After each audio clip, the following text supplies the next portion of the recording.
Assalamualaikum warahmatullahi wabarakatuh dan selamat sejahtera kepada pelajar-pelajar tingkatan 4. Hari ini cikgu akan masuk topik baru iaitu dalam bab 8 di bawah tajuk unsur dan bahan. Okey, hari ini kita akan lihat subtopik yang pertama iaitu subtopik 8.1 di bawah tajuk asas jirim, di bawah tajuk asas jirim, dan kita akan lihat hari ini tentang bahan atom, bahan molekul dan juga bahan ion. So kita akan tengok 3 bahan ini pada hari ini. Okey, kita baca sikit daripada buku teks kamu, daripada buku teks bab 8. Anda telah mempelajari bahawa jirim terdiri daripada zarah-zarah. Jirim terdiri daripada apa? Dia terdiri daripada zarah-zarah yang halus dan diskrit. Okey. Dan topik ini kamu dah belajar semasa di tingkatan 1. Okey, so cikgu nak remind balik, nak ingatkan balik apa maksud halus dan diskrit. Saya rasa perkataan halus biasa kamu dengar, halus, kecil, halus lah. Okey, tetapi diskrit, tahu tak maksud diskrit apa? Halus tu ialah kecil, sangat kecil. So pergi pada diskrit. Apa itu diskrit? Diskrit merujuk kepada apa? Diskrit ni ialah benda yang tidak bersambung. Contohnya, okey, biasa saya rasa kamu dah pernah lihat. Okey, ini contoh-contohnya. So ini adalah bahan, satu bahan. So kalau kamu tengok ketiga-tiga bahan ni, dia duduk rapat-rapat tapi dia tidak bersambung. Dia duduk rapat tapi tak bersambung. Itu yang kita masukkan dia sebagai diskrit. Maksudnya zarah ni sifatnya halus dan diskrit, iaitu halus dan dia tidak bersambung ataupun tidak bercantum. Jadi saya tak nak ada lagi yang confused ataupun tak tahu maksud diskrit dan halus. Sekali lagi, jirim terdiri daripada zarah yang halus dan diskrit. Maksudnya jirim terdiri daripada zarah-zarah yang halus dan dia tidak bercantum-cantum antara satu sama lain. Okey. So saya harap kamu jelas. Okey, kita lihat terdapat 3 jenis zarah yang membina jirim. Iaitu apa dia? Atom, molekul dan juga ion. So ada 3 jenis zarah. Okey, so sekarang kita pergi dulu kepada atom. Atom tu ialah zarah yang paling kecil, okey, di dalam sesuatu unsur, dan dia adalah unit yang paling asas dalam unsur. Itu ialah atom. Okey, zarah yang paling kecil dan dia adalah unit paling asas dalam unsur. Itu ialah atom. Seterusnya kita pergi pada molekul. Apakah itu molekul? Molekul ialah gabungan 2 atau lebih atom secara kimia.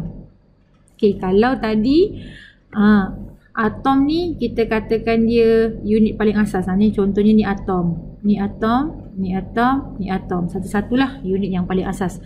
Bila kita sebut molekul, molekul ni pula ialah gabungan 2 atau lebih atom secara kimia. Maknanya dia telah bercantum. Dia telah bercantum, bergabung secara kimia. Ini kita namakan sebagai molekul.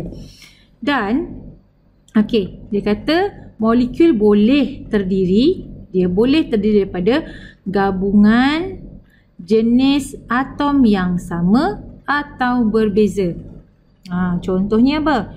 Kalau sekiranya gas hidrogen, gas hidrogen dia terdiri daripada 2 atom hidrogen. So dia daripada atom yang sama. Contohnya gabungan kat sini ialah antara H2. Maksudnya kedua-duanya ialah daripada atom hidrogen. Nampak tak?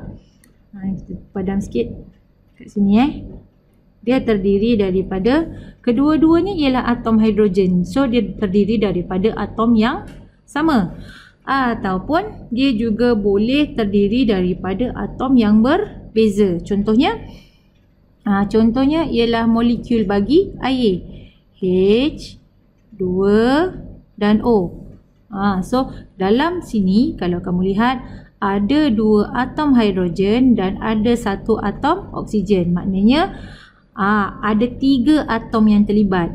2 daripadanya ialah atom yang sama dan 1 adalah daripada atom yang berbeza. So itu maksudnya dia boleh terdiri daripada gabungan atom yang sama atau atom yang berbeza.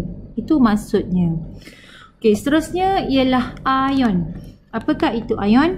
Ion ialah zarah-zarah yang bercas. Dia zarah bercas, kemudian dia adalah sama ada positif ataupun negatif. Ion terbentuk apabila sesuatu atom menderma. Okey, macam mana atom ion terbentuk? Dia terbentuk apabila atom itu menderma atau menerima elektron.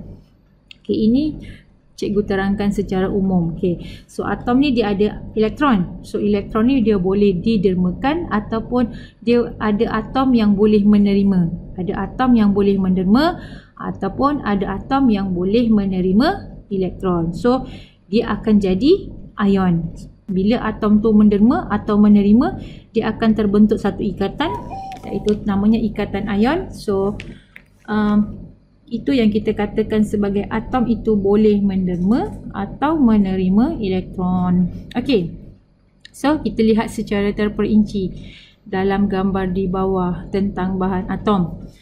Okey, kita lihat secara terperinci tentang bahan atom. Okey, bahan atom ini mengandungi zarah atom sahaja. Okey, semua unsur logam dan gas nadir terdiri daripada atom. Apa itu gas nadir? Okey, so dia terhighlight kat sini. Gas nadir tu gas apa? Okey, saya rasa kalau kamu belajar, kamu pernah belajar pasal jadual bekalan unsur, ada satu kumpulan tu dia namanya gas nadir. Gas nadir ni dia wujud secara monoatom. Monoatom tu apa? Maknanya dia tak perlu bergabung dengan gas yang lain ataupun dengan gas yang contohnya macam helium kan. Contoh gas nadir yang susah cikgu nak terangkan, so cikgu bagi contoh. Okey, gas nadir ni contohnya ialah helium. Helium ni dia tak perlu bergabung dengan helium yang lain untuk menjadi stabil. Jadi helium ni dia boleh wujud sendiri ataupun kita namakan dia sebagai monoatom. Dia akan wujud sendiri. So kita kata dia sebagai atom. Dia takkan jadi wujud dalam bentuk molekul. Helium ni dia tak wujud dalam bentuk molekul. Sebab dia dah stabil dan dia boleh wujud secara bebas. Secara bebas dan secara kita panggil dia sebagai monoatom. Kita namakan dia sebagai monoatom. Okey. Dan satu lagi ialah logam. Logam ni pun sama. Dia boleh wujud secara monoatom. Okey. Emas ni nama lain dia ialah aurum. So dia boleh wujud secara atom. Dia tak perlu bergabung dengan yang lain pun boleh. Okey. Alright, lihat. Atom-atom disusun secara rapat. Atom disusun secara rapat dan teratur. Ini untuk logam lah. Atom logam disusun secara rapat dan teratur. Manakala susunan atom bagi gas nadir adalah berjauhan dan tidak teratur. Itu sifat yang berbeza antara logam, atom logam dan juga atom gas nadir. Kalau atom logam dia akan disusun secara rapat dan teratur. Ni contoh nak tengok rapat dan teratur ni macam ni. Ni rapat dan teratur. Ini ialah untuk logam. Tetapi bagi gas nadir dia akan berjauhan dan tidak teratur. Sebab tu kamu tengok dalam belon tu kita tak nampak kan macam ada benda, tapi dia ada benda yang mengisinya. So sebab apa? Sebab gas ini berjauhan dan tidak teratur. Okey, ataupun kalau kamu boleh tengok dalam gambar ni ada telah digambarkan. Okey, cikgu sambunglah. Jauh sangat kan. Okey, so cikgu ni dia. Ini maksudnya dia berjauhan dan tidak teratur. Ada diisi tetapi kita tak nampak benda tu, tak boleh nak dipegang pun. Tak boleh nak pegang atom helium tadi. Okey, itu ialah bahan atom. Sekarang kita pergi pada bahan molekul. Bahan molekul mengandungi zarah molekul yang merupakan ni gabungan dua atau lebih atom secara kimia. Okey, gabungan dua atau lebih atom secara kimia. Sama ada daripada atom yang sama atau berbeza. Yang ini cikgu dah terangkan tadi. Cikgu bagi contoh apa tadi? Cikgu bagi contoh untuk gabungan dua atom ni, contohnya cikgu bagi hidrogen, gas hidrogen, ataupun cikgu bagi air, molekul bagi air. So kalau untuk gas hidrogen, dia hanya mengandungi ataupun dia bergabung antara dua atom saja. Tapi untuk air dia ada lebih, dia ada 3 atom di sini. So itu dia. Kemudian sama ada dia berbeza ataupun sama. Sama atau berbeza. Sama maksudnya apa? Ini pun cikgu dah terangkan di atas tadi. Sama maksudnya macam hidrogen. Hidrogen ni ialah daripada atom yang sama. Tapi air dia daripada atom yang ada yang berbeza. Maksudnya yang sama hanya hidrogen, tapi ada lagi atom oksigen di situ. So dia boleh sama ada atom yang sama atau atom yang berbeza. Okey, kebanyakan bahan bukan logam wujud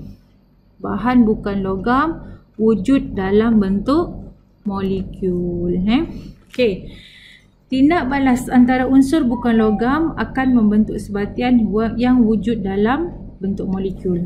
Tindak balas antara unsur bukan logam akan membentuk sebatian yang wujud dalam bentuk molekul. Apa maksud bukan logam? Contohnya macam oksigen. Oksigen dia ialah bahan bukan logam. So bahan bukan logam. Ataupun air. Air ialah gabungan antara hidrogen dengan oksigen. Jadi dia semua adalah bahan bukan logam. Jadi dia membentuk sebatian yang wujud kita namakan dia sebagai molekul. Okey. So itu ialah molekul. Dan seterusnya ialah bahan ion. Okey. Bahan ion ni pula ialah bahan yang terbentuk daripada tindak balas antara unsur logam dan bukan logam. Nampak? Okey, cikgu highlightkan yang perkataan tu je. Dia terbentuk daripada tindak balas antara logam, unsur logam dan juga unsur bukan logam. Dan bahan ini mengandungi ion positif dan ion negatif. Contohnya ialah natrium klorida. Okey, kalau kita tengok dalam perkataan ataupun dalam bahan ni, natrium ada 2 kan, dan juga klorida. So natrium ini ialah bahan logam dan klorin ataupun klorida ini ialah bukan logam. Okey, satu ialah logam, satu ialah bukan logam. Jadi gabungan antara bahan logam dan bahan bukan logam, unsur logam dan juga unsur bukan logam ini dia akan menghasilkan bahan ion. So gabungan ini menghasilkan bahan ion. So kena ingat, bahan ion terbentuk daripada unsur antara tindak balas antara unsur logam dan juga unsur bukan logam. So itu adalah cerita pasal bahan molekul, bahan atom, bahan molekul dan juga bahan ion. So kita belajar itu dahulu. Kita belajar itu dulu pada hari ini. Saya harap kamu boleh baca, kamu boleh ulang apa yang saya ajar. Okey.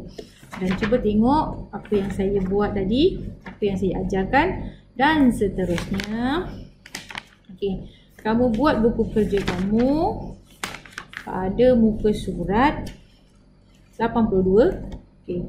82. Tapi kamu buat nombor 1 sahaja. Muka surat 82, nombor 1 saja tentang bahan atom, bahan molekul dan juga bahan ion. Okey, siapkan itu sahaja dulu. Yang lain-lain kita akan sambung pada hari Khamis. Okey, so selamat belajar. Itu sahaja pada hari ini. Okey, itu sahaja pada hari ini. Semoga memberikan apa yang cikgu buat ni memberi manfaat kepada kamu, dan ulang kajilah. Kalau ni video-video cikgu yang lepas kamu cuba tengok dan cuba buat ulang kaji. Okey, itu saja pada hari ini. Terima kasih. Assalamualaikum warahmatullahi wabarakatuh dan selamat sejahtera.